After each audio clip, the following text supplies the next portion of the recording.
ರಾಜ್ಯದಲ್ಲಿ ಕೋವಿಡ್ ಹೆಚ್ಚಾಗ್ತಾ ಇರುವಂತಹ ಹಿನ್ನೆಲೆಯಲ್ಲಿ ಈಗ ಶಾಲಾ ಕಾಲೇಜುಗಳನ್ನು ತೆರೆಯೋದಕ್ಕೆ ಸಿದ್ಧತೆಗಳು ಕೂಡ ಆಗ್ತಾ ಇದೆ.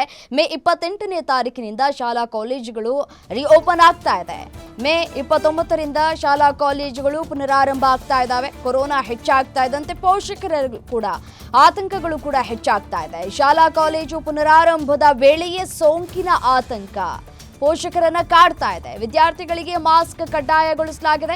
ಖಾಸಗಿ ಶಾಲಾ ಒಕ್ಕೂಟ ಹೇಳ್ತಾ ಇದೆ, ಮಕ್ಕಳಿಗೆ ಮಾಸ್ಕ್ ಹಾಕಿ ಪೋಷಕರು ಕಳುಹಿಸಬೇಕು ಶಾಲೆಗೆ ಅಂತ ಸೂಚನೆ ಕೊಡ್ತಾ ಇದೆ. ಮಕ್ಕಳ ಆರೋಗ್ಯದಲ್ಲಿ ಏರುಪೇರಾದಲ್ಲಿ ಟೆಸ್ಟ್ ಮಾಡಿಸುವಂತೆ ಸೂಚನೆಯನ್ನ ಕೊಡಲಾಗ್ತಾ ಇದೆ. ಕೋವಿಡ್ ಮಾರ್ಗಸೂಚಿಗಳನ್ನ ಪಾಲಿಸುವುದಕ್ಕೆ ಇದೀಗ ಖಾಸಗಿ ಶಾಲೆಗಳ ಒಕ್ಕೂಟ ನಿರ್ಧಾರವನ್ನ ಮಾಡಿದೆ. ಖಾಸಗಿ ಶಾಲಾ ಒಕ್ಕೂಟಗಳ ಅಧ್ಯಕ್ಷ ಶಶಿಕುಮಾರ್ ಹೇಳಿಕೆಯನ್ನ ಕೊಡ್ತಾ ಇದ್ದಾರೆ. ಮೇ 28, 29ರಿಂದ ಶಾಲಾ ಕಾಲೇಜುಗಳು ಕೂಡ ಪುನರಾರಂಭ ಆಗ್ತಾ ಇದೆ. ಕೊರೋನಾ ಒಂದ್ ಕಡೆ ಹೆಚ್ಚಾಗ್ತಾ ಇದೆ.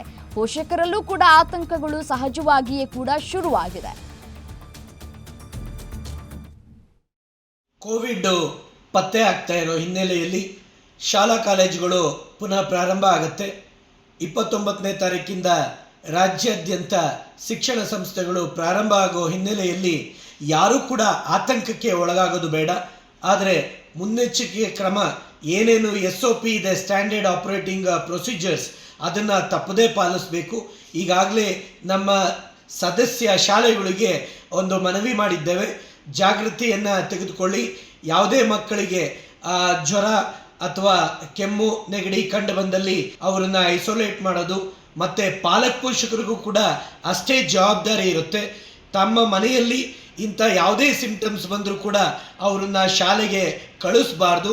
ಸಾಮಾಜಿಕ ಅಂತರವನ್ನು ಕಾಯ್ದುಕೊಳ್ಳುವಂಥ ಒಂದು ವ್ಯವಸ್ಥೆ ಇದೀಗ ಏನೂ ಅನಿವಾರ್ಯತೆ ಇಲ್ಲ. ಆದರೂ ಕೂಡ ಮುನ್ನೆಚ್ಚರಿಕೆ ಕ್ರಮದಲ್ಲಿ ಹೈಜಿನಿಕ್ ಮೆಷರ್ಸನ್ನು ಕಾಪಾಡ್ತಕ್ಕಂಥದ್ದು ಶಾಲೆಯ ಕರ್ತವ್ಯವೂ ಆಗುತ್ತೆ. ಹಾಗಾಗಿ ಪಾಲಕ ಪೋಷಕರು ಯಾವುದೇ ರೀತಿ ಗಾಬರಿಗೆ ಒಳಗಾಗೋದು ಬೇಡ. ಯಾಕೆಂದರೆ ಇದು ಆ ಮಟ್ಟದಲ್ಲಿ ಕೋವಿಡ್ ಏನು ಹರಡ್ತಾ ಇಲ್ಲ. ಇನ್ನೂ ನಮ್ಮ ಶಿಕ್ಷಣ ಇಲಾಖೆ ಜೊತೆಗೆ ಆರೋಗ್ಯ ಇಲಾಖೆ ಇವುಗಳ ಮಾರ್ಗದರ್ಶನ ಅದನ್ನು ಕೂಡ ಕಾದು ತದನಂತರ ನಾವುಗಳು ಮುಂದೆ ಏನಾದರೂ ಅಗತ್ಯತೆ ಇದ್ದರೆ ಅಂಥ ಒಂದು ಪಾಲನೆಯನ್ನು ಮಾಡಬೇಕಾಗತ್ತೆ ಅನ್ನತಕ್ಕಂಥ ಒಂದು ಮನವಿಯನ್ನು ಮಾಡ್ತಾ ಇದ್ದೇವೆ. ಶಾಲಾ ಕಾಲೇಜುಗಳು ಪುನರಾರಂಭ ಆಗ್ತಾ ಇರುವಂತಹ ಹಿನ್ನೆಲೆಯಲ್ಲಿ ಶಶಿಕುಮಾರ್ ಅವರು ಕೂಡ ಮಾಹಿತಿಯನ್ನು ಕೂಡ ಕೊಟ್ಟರು. ಪ್ರತಿಯೊಬ್ಬರು ಪೋಷಕರಿಗೂ ಕೂಡ ಆತಂಕಗಳು ಕೂಡ ಇರುತ್ತೆ. ಆತಂಕ ಪಡುವಂತಹ ಅಗತ್ಯತೆ ಇಲ್ಲ. ಶಾಲೆಗಳಿಗೆ ಮಕ್ಕಳನ್ನು ಕಳುಹಿಸಬಹುದು. ಮಾಸ್ಕನ್ನು ಹಾಕಿ ಶಾಲೆಗಳಿಗೆ ಮಕ್ಕಳನ್ನು ಕಳುಹಿಸಿ ಅಂತ ಕೂಡ ಹೇಳ್ತಾ ಇದ್ದಾರೆ. ನಾವು ಕೂಡ ಮುಂಜಾಗ್ರತಾ ಕ್ರಮವನ್ನು ಕೂಡ ಶಾಲೆಗಳಿಂದ ತೆಗೆದುಕೊಳ್ತಾ ಇದ್ದೀವಿ ಅನ್ನುವಂತಹ ಮಾತುಗಳನ್ನು ಕೂಡ ಹೇಳ್ತಾ ಇದ್ದಾರೆ. ಇದರ ಜೊತೆಗೆ ಶಾಲೆಗೆ ಬರುವಂತಹ ಮಕ್ಕಳು ಸ್ಯಾನಿಟೈಸಿಂಗ್ ಮಾಡಿಕೊಂಡು ಶಾಲೆಯ ಒಳಗಡೆ ಕೂಡ ಬರ್ತಾರೆ. ನಾವು ಕೂಡ ಮುಂಜಾಗ್ರತಾ ಕ್ರಮವನ್ನು ಕೂಡ ತೆಗೆದುಕೊಂಡಿದ್ದೀವಿ. ಯಾರೂ ಕೂಡ ಆತಂಕ ಪಡುವಂತಹ ಅಗತ್ಯತೆ ಇಲ್ಲ ಅಂತ ಹೇಳಿ ಖಾಸಗಿ ಶಾಲಾ ಒಕ್ಕೂಟಗಳ ಅಧ್ಯಕ್ಷ ಶಶಿಕುಮಾರ್ ಹೇಳ್ತಾ ಇದ್ದಾರೆ.